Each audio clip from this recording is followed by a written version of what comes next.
एक साधु व डाकू यमलोक पहुंचे। डाकू ने यमराज से दंड मांगा और साधु ने स्वर्ग की सुख सुविधाएं।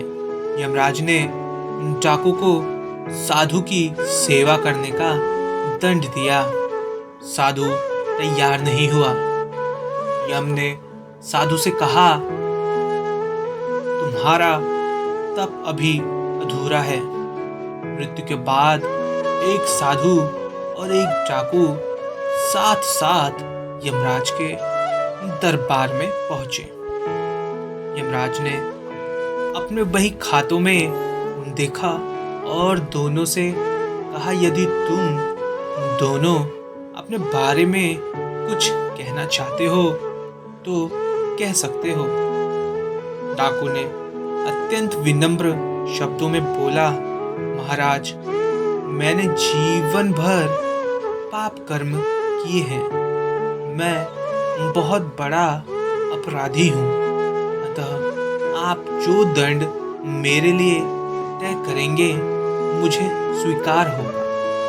डाकू के चुप होते ही साधु बोला, महाराज, मैंने आजीवन तपस्या और भक्ति की है।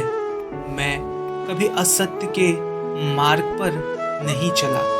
मैंने सदैव सत्कर्म ही किए हैं। इसलिए आप कृपया कर मेरे लिए स्वर्ग के सुख साधनों का प्रबंध करें। यमराज ने दोनों की इच्छा सुनी और डाकू से कहा, तुम्हें दंड दिया जाता है कि तुम आज से इस साधु की सेवा करो।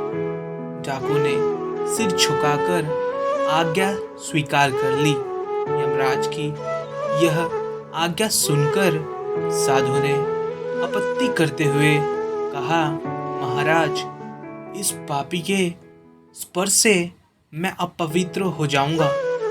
मेरी तपस्या तथा भक्ति का पुण्य निरर्थक हो जाएगा।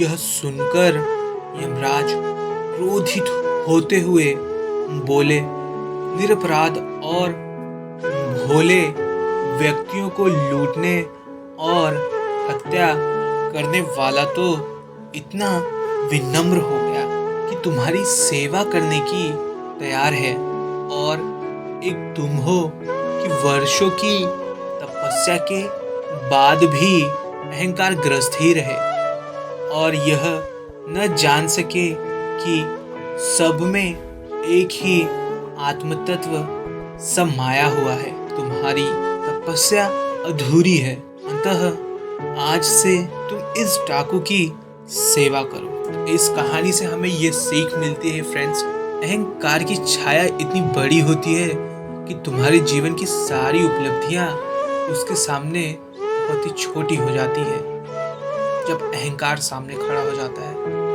Thanks for watching this video guys.